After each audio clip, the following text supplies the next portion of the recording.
Hi YouTube. Most of the questions I've been getting are about, you know, what happened to Hazley and why is she early and if she's okay, and I just wanted to share my birth experience with you guys so you guys know what happened. We were at my camp this one weekend, and I noticed that every time that I lay down, she moves. That's whenever, like, my boyfriend or my sister would be able to feel her kicking. She wasn't moving as much the one night, and it freaked me out. So, of course, I go right on Google, and I'm like, well, what are the reasons for this? And a lot of them said that a baby at 28 weeks, like, runs out of room, so they tend to move less. So I didn't think anything of it. I went to sleep and I was like, oh, she's probably just tired or it's normal. But the next morning she still wasn't moving. So I tried drinking juice. I tried eating something to try to get her to move and to stimulate her, and she still wasn't moving. And I don't know, I just started freaking out. I started crying. I woke up my grandmother and my sisters at 7 o'clock in the morning at my camp, which is an hour away from my home, an hour away from my hospital that I go to. And, yeah, I went to the hospital just to make sure everything was okay. Everyone's like, you're freaking out over nothing, but go if it'll make you feel better. So I did. And, they hooked me up to this monitor thing to see her heart rate, and they got it like that, like super fast, and it was strong and loud. So they were like, that's good. And I like quit panicking, and I was like, everything's okay. And they come in like 10 minutes later. I'm sitting there with my sister. They come in like 10 minutes later, and they're like, okay, well, we're seeing little dips in her heart rate that is making us concerned. So we're just going to keep you for a little bit and keep an eye on it and see if it improves. You might just be dehydrated. So they hooked me up to an IV with the fluids. And I just kind of sat there for a little bit. And then they said that it wasn't improving. And they wanted to admit me to make sure that they watch her closer. So they admitted me, made me change into a gown, and at that point I was freaking out. I was like, oh my god, something's horribly wrong. And they were asking me if I was feeling any contractions, and I was like, no, like, am I supposed to? Like, I was freaking out. And they put me in a different room, and I sat up there, and I wasn't allowed to get up to go to the bathroom. I couldn't do anything. I just sit in this bed. And they just kept watching her heart rate, and a surgeon came in and talked to me about possibly having to bring her out early because her heart rate was dropping, and it was concerning. It just means that she was stressed out. So they let it go for like an hour. With me sitting there, they gave me a shot of magnesium, which makes your whole body hot. Like, your whole body gets hot. It's crazy feeling. And they also gave me a shot of steroids in my butt, which burned super, super bad. And they wanted to give me another shot in the morning if she would last that long. But they ended up coming in not even an hour later, and she's like, I'm gonna give it like 20 more minutes. If it doesn't improve, we're gonna have to take her. Which I was freaking out. I was so scared. So, within that 20 minutes, they ended up coming and saying, this has to happen. We have to bring her out. I called my boyfriend, freaking out. I'm crying. It was not a fun experience. I was so terrified. I was so scared. I wasn't in any pain at all. I wasn't in labor.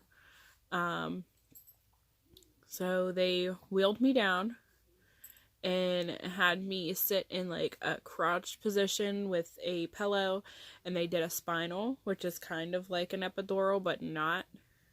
I guess an epidural, you have like a button that you can press whenever you want the medication to work more. With a spinal, it literally like completely numbs you. Like, you can't move Like, moments after they did it, I couldn't move my toes, I couldn't pick up my legs, and it's super, super weird getting a C-section done. Like, it's crazy weird. You feel everything. It doesn't hurt. You just feel them touching you. Like, I felt them brushing on the iodine under my skin, and it felt like they were literally, like, brushing it on. I felt it, and I was like, I feel that. And they were like, but do you feel the temperature of it? And I was like, no. They said iodine's really, really cold. So, my cat's bothering me. You say hi. Hello, Luke. And my dog, Pablo. But anyway, yeah, they gave me that. They put a catheter in, but I didn't feel it. Like, I felt them touching me down there, but I didn't feel like a catheter go in. So don't worry about that. Yeah, you pretty much just feel like touching and pressure, but you don't feel pain. It's super weird. I don't know how they block it off and not block it off at the same time. I don't know. It's weird. But I heard her, the drape went up real fast before my mom was even in the room, because my mom is the one that came back with me. Before she even got in the room, I was open on the table. That's how fast it happened. So they put the drape up, and I have an anesthesiologist standing by my head, and she's rubbing my head because I'm crying. I'm scared. I'm like, I could feel that. I could feel that. Like, I'm so scared that they're going to feel, like, I'm going to feel them cut me. I'm so scared.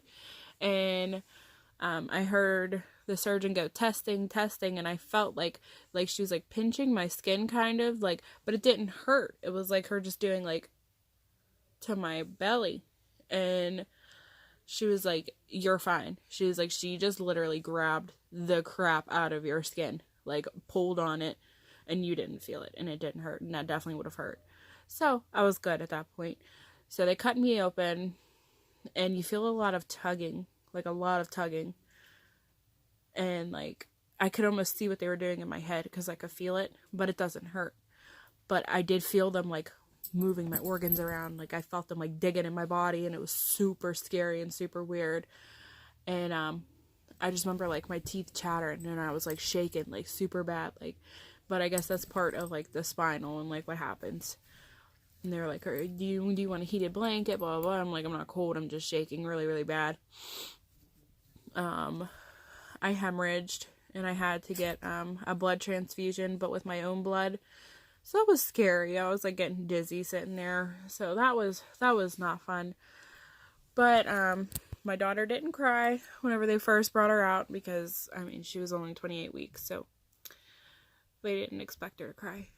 But as soon as they pulled her out, or as soon as they seen her, they were like, oh my god, look at all that hair.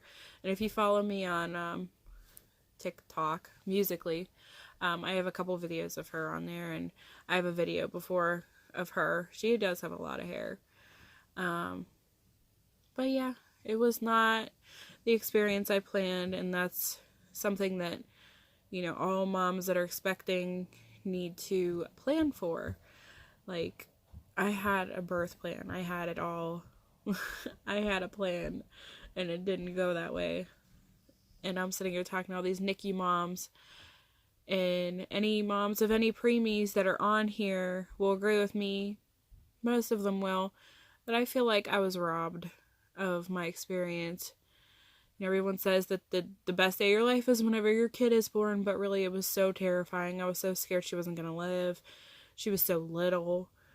Like, it was just super stressful. For, like, the days that I was in the hospital, I was so scared that she wasn't going to survive. It was scary. And I'm super glad that the nurses and the doctors were so supportive there. And now that my daughter's been in the NICU for over a month, like, I'm so glad of the other moms that are in there.